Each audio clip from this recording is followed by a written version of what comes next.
ಜಮ್ಮುವಿನಲ್ಲಿ bus ಮೇಲೆ grenade ದಾಳಿ ನಡೆಸಿರುವ ಪ್ರಕರಣಕ್ಕೆ ಸಂಬಂಧಪಟ್ಟಂತೆ ಗಮನಿಸಬೇಕಾದಂತಹ ಅಂಶ, ಚೀನಾ ನಿರ್ಮಿತ ಗ್ರೆನೇಡ್ ಅನ್ನ ದಾಳಿಗೆ ಬಳಕೆ ಮಾಡಲಾಗಿದೆ ಅನ್ನುವಂತಹ ಮಾಹಿತಿ. ಈಗ ಸ್ಯಾಂಪಲ್ ಪರೀಕ್ಷೆಗೆ ತೆಗೆದುಕೊಂಡು ಹೋಗಲಾಯಿತು ಅಂತ ಹೇಳ್ತಾ ಇದ್ವಿ. ಜಮ್ಮುವಿನಲ್ಲಿ ಬಸ್ ಮೇಲೆ ಗ್ರೆನೇಡ್ ದಾಳಿ ಪ್ರಕರಣಕ್ಕೆ ಸಂಬಂಧಪಟ್ಟಂತೆ ಆ ಗ್ರೆನೇಡ್ ಬಗ್ಗೆ ಈಗ ಮಾಹಿತಿ ಲಭ್ಯ ಆಗಿದೆ. ಯಾವ ಗ್ರೆನೇಡ್ ಬಳಸಲಾಗಿದೆ, ಅದು ಚೀನಾ ನಿರ್ಮಿತ ಗ್ರೆನೇಡ್ ಅನ್ನುವಂತಹ ಮಾಹಿತಿ ಲಭ್ಯವಾಗಿರೋದು. ಹಾಗಾದ್ರೆ ಚೀನಾದಿಂದ ಈ ಗ್ರೆನೇಡ್ ಅನ್ನ ಉಗ್ರರಿಗೆ ಸಪ್ಲೈ ಮಾಡಲಾಯ್ತಾ ಅನ್ನುವಂಥದ್ದು ಕೂಡ ಈಗ ಅನುಮಾನ ಹೆಚ್ಚಾಗುವಂತಹ ವಿಚಾರ. ಜಮ್ಮುವಿನಲ್ಲಿ ಬಸ್ ಮೇಲೆ ಗ್ರೆನೇಡ್ ದಾಳಿ ನಡೆಸಲಾಯಿತು ಇವತ್ತು. ಈ ದಾಳಿಯಲ್ಲಿ 26 ಜನ ಗಾಯಗೊಂಡಿದ್ದಾರೆ, 5 ಜನ ಗಂಭೀರ ಗಾಯಗೊಂಡಿದ್ದಾರೆ. ಈ ಬಸ್ಸು ನಜ್ಜುಗುಜ್ಜಾಗಿದೆ, ಸಂಪೂರ್ಣವಾಗಿ ಬ್ಲಾಸ್ಟ್ಗೆ ಛಿದ್ರವಾಗಿದೆ. ಈ ಒಂದು ಘಟನೆಯಲ್ಲಿ ಬಳಸಲಾಗಿರುವಂತಹ ಗ್ರೆನೇಡ್ ಎಲ್ಲಿಂದ ಸಿಕ್ತು ಅಂತ ನೋಡೋದಾದ್ರೆ ಇದು ಚೀನಾ ನಿರ್ಮಿತ grenade, made in China grenade ಅನ್ನುವಂತಹ ಮಾಹಿತಿ ಲಭ್ಯವಾಗಿದೆ. ಇಂತಹ ಗ್ರೆನೇಡ್ ಅನ್ನ ಯಾರು ಯಾರಿಗೆ ಸಪ್ಲೈ ಮಾಡಿದ್ರು, ಯಾವ ಉದ್ದೇಶಕ್ಕಾಗಿ ಇದನ್ನ ಸಾಗಿಸಲಾಯಿತು, ಯಾರಿಗೆ ನೀಡಲಾಯಿತು, ಯಾರು ಇದನ್ನ ತಂದಿರೋದು, ಯಾರು ಇಟ್ಕೊಂಡಿರೋದು, ಇದೆಲ್ಲದರ ಬಗ್ಗೆ ಮಾಹಿತಿಯನ್ನ ಈಗ ಅಧಿಕಾರಿಗಳು ಕಲೆ ಹಾಕ್ತಾ ಇದ್ದಾರೆ. ಈ ಬಗ್ಗೆ ಹೆಚ್ಚಿನ ಮಾಹಿತಿ ನೀಡ್ತಾರೆ ನಮ್ಮ ಪ್ರತಿನಿಧಿ ಚಂದ್ರಮೋಹನ್. ಈಗ ನಮ್ಮ ಜೊತೆಗೆ ನೇರ ಸಂಪರ್ಕದಲ್ಲಿದ್ದಾರೆ. ಚಂದ್ರಮೋಹನ್, ಈಗ ಜಮ್ಮುವಿನಲ್ಲಿ ನಡೆದಿರುವಂತಹ ಬ್ಲಾಸ್ಟ್ಗೆ ಸಂಬಂಧಪಟ್ಟಂತೆ ತಕ್ಷಣದ ಮಾಹಿತಿ ಸಿಕ್ಕಿರೋದು ಚೀನಾ ನಿರ್ಮಿತ ಗ್ರೆನೇಡ್ ಅನ್ನ ಬಳಕೆ ಮಾಡಲಾಗಿದೆ ಅನ್ನುವಂತಹ ಮಾಹಿತಿ. ಇದು ಹೇಗೆ ಚೀನಾ ನಿರ್ಮಿತ ಗ್ರೆನೇಡ್ ಉಗ್ರರಿಗೆ ಸಿಗೋದಿಕ್ಕೆ ಸಾಧ್ಯ? ಹಾಗಾದ್ರೆ ಎಲ್ಲಿ ಏನ್ ಸಮಸ್ಯೆ ಆಗ್ತಾ ಇದೆ ಅಂತ ಅನ್ಕೋಬಹುದು ಈ ಸಂದರ್ಭದಲ್ಲಿ? ಹೌದು ಸುಕನ್ಯಾ, ಈಗ ಜಮ್ಮು ಬಸ್ ನಿಲ್ದಾಣ ನಡೆದಿರುವಂತಹ ಗ್ರೆನೇಡ್ ಸ್ಫೋಟ ಘಟನೆಗೆ ಸಂಬಂಧಪಟ್ಟಂತೆ ಮಹತ್ವದ ಮಾಹಿತಿ ಒಂದು ಪೊಲೀಸರಿಗೆ ಸಿಕ್ಕಿದೆ. ಏನಂತಾರೆ, ಚೀನಾ ಗ್ರೆನೇಡ್ ಅನ್ನು ತಂದು ಈ ಬಸ್ ನಿಲ್ದಾಣದಲ್ಲಿ ಸ್ಫೋಟಿಸಲಾಗಿದೆ ಅಂತೇಳಿ. ಹಾಗಾದ್ರೆ ಚೀನಾದ ಗ್ರೆನೇಡ್ ಯಾರಿಗೆ ಸಿಕ್ತು, ಎಲ್ಲಿಂದ ಸಿಕ್ತು ಅನ್ನತಕ್ಕಂಥ ಪ್ರಶ್ನೆ ಬಹಳ ಮುಖ್ಯವಾದದ್ದು. ಏಕೆಂತಂದ್ರೆ ಚೀನಾ ಪಾಕಿಸ್ತಾನಕ್ಕೆ ಸ್ನೇಹಿಯಾಗಿರ್ತಕ್ಕಂಥ ರಾಷ್ಟ್ರ. ಹೀಗಾಗಿ ಚೀನಾ ಈ ಒಂದು ಗ್ರೆನೇಡ್ಗಳನ್ನು ಪಾಕಿಸ್ತಾನಕ್ಕೆ ಪೂರೈಕೆ ಮಾಡಿರುತ್ತೆ. ಪಾಕಿಸ್ತಾನದಿಂದ ಭಯೋತ್ಪಾದಕರ ಮೂಲಕವಾಗಿ ಭಾರತದೊಳಗಡೆ ಬಂದು ಭಯೋತ್ಪಾದಕರು ಈ ಗ್ರೆನೇಡ್ ಅನ್ನ ಜಮ್ಮುವಿನ ಬಸ್ ನಿಲ್ದಾಣದಲ್ಲಿ ಸ್ಫೋಟಿಸಿದ್ದಾರೆ. ಹಾಗಾಗಿ ಈ ಒಂದು ಚೀನಾ ಗ್ರೆನೇಡ್ ಸ್ಫೋಟ ಆಗಿರೋದ್ರಿಂದ ಪಾಕಿಸ್ತಾನದ ಭಯೋತ್ಪಾದಕರ ಪಾತ್ರ ಇರತಕ್ಕಂಥದ್ದು ಸ್ಪಷ್ಟವಾಗಿ ಕಂಡು ಬರ್ತಾ ಇದೆ. ಈಗ ಮುಖ್ಯವಾಗಿ ಅಲ್ಲಿನ ಸ್ಥಳೀಯ ಜನರು ಹೇಳೋ ಪ್ರಕಾರ ಇಬ್ಬರು ಬಂದು ಜೇಬ್ನಿಂದ ಗ್ರೆನೇಡ್ ಅನ್ನು ತೆಗೆದು ಬಸ್ನ ಕೆಳಭಾಗಕ್ಕೆ ಹಾಕಿ ಸ್ಫೋಟಿಸಿದ್ದಾರೆ ಅಂತ ಹೇಳ್ತಾ ಇದ್ದಾರೆ.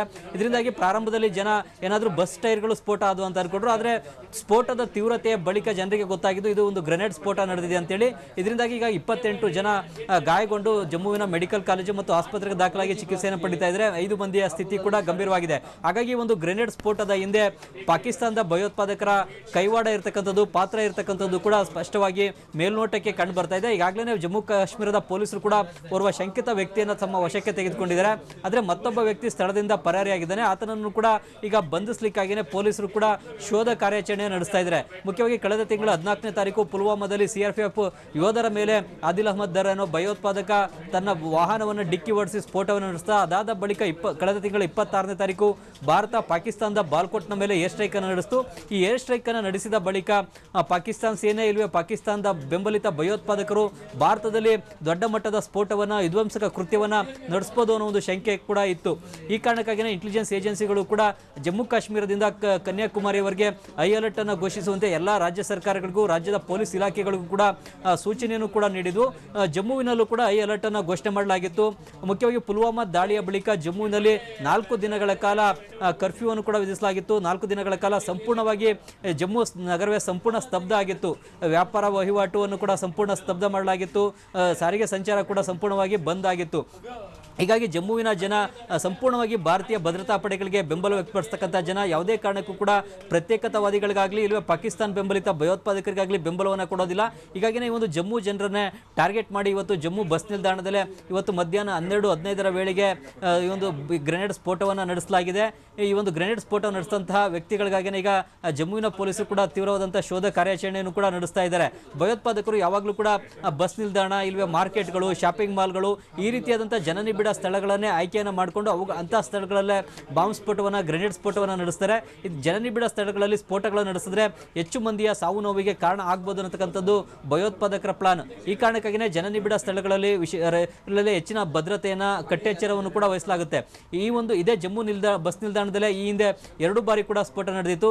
ಈ ಹಿಂದೆ ಮೊದಲ ಬಾರಿ ಸ್ಫೋಟ ನಡೆದಂತಹ ಸಂದರ್ಭದಲ್ಲಿ 2 ಪೊಲೀಸರು ಕೂಡ ಗಾಯ ಆಗಿತ್ತು.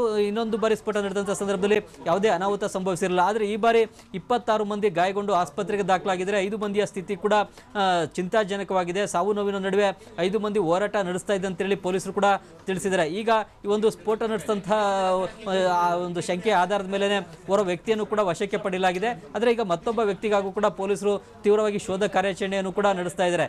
ಈಗ ಮುಖ್ಯವಾಗಿ ಈ ಒಂದು ಸ್ಫೋಟವನ್ನು ನಡೆಸಲಿಕ್ಕೆ ಚೀನಾ ನಿರ್ಮಿತ ಗ್ರೆನೇಡ್ ಅನ್ನ ಬಳಕೆಯನ್ನ ಮಾಡಿಕೊಳ್ಳಲಾಗಿದೆ ಅನ್ನೋದು ಕೂಡ ಪೊಲೀಸರ ತನಿಖೆಯಿಂದ ತಿಳಿದು ಬಂದಿದೆ. ಹೀಗಾಗಿ ಒಂದು ಚೀನಾ ನಿರ್ಮಿತ ಗ್ರೆನೇಡ್ ಎಲ್ಲರಿಗೂ ಕೂಡ ಗೊತ್ತಿರುವಂತೆ ಅದರ ಸ್ನೇಹಿ ರಾಷ್ಟ್ರ ಆಗಿರ್ತಕ್ಕಂಥ ಪಾಕಿಸ್ತಾನಕ್ಕೆ ರವಾನೆ ಆಗಿರುತ್ತೆ. ಪಾಕಿಸ್ತಾನದಿಂದಲೇ ಭಯೋತ್ಪಾದಕರ ಕೈಗೆ ಸಿಕ್ಕಿ ಭಯೋತ್ಪಾದಕರೇ ಅದನ್ನ ಜಮ್ಮುಗೆ ತಂದು ಸ್ಫೋಟವನ್ನ ನಡೆಸಿದ್ದಾರೆ ಅನ್ನತಕ್ಕಂಥದ್ದು ಈಗ ಮೇಲ್ನೋಟಕ್ಕೆ ಕಂಡು ಬರ್ತಾ ಇದೆ ಸುಕನ್ಯಾ.